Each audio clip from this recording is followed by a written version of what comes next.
Здравейте, хора! Сега ще ви покажа един влог как разхождаме кучето ми. Това е моята приятелка. Няма да й показвам лицето, цензурирано. И моят приятел. И кучето ми, което не ще да ходя без мен. Сега се качваме по стълбите, защото сме в една детска градина. Няма да казвам името на детската градина, пак казвам, защото е цензурирано.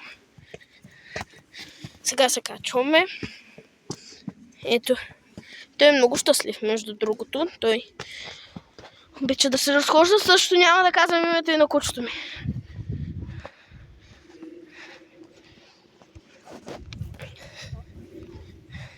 Така. Вие ще се обаждате ли? Не знаем. Към.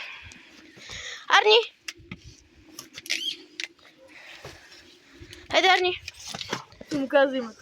И дръж ми чантата. Чакай!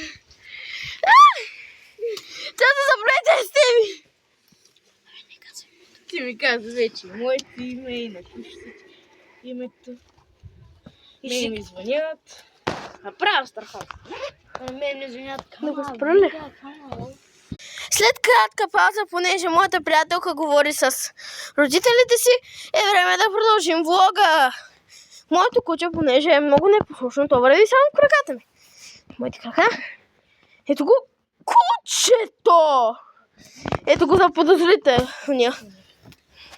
Така, моля ви, уважаем господин Арнолд, не вървете там, където не трябва.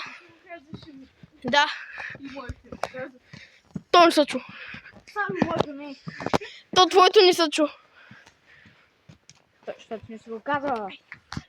Не. То твоето не се чу. Така.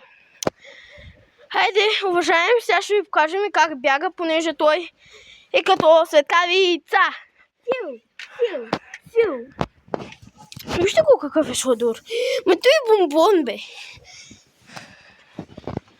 Ама, приятелко, ще трябва да го спреш, за да може да почнем друго клипче, за да може да му покажем как бяга, защото иначе това ще стане прекалено дълго.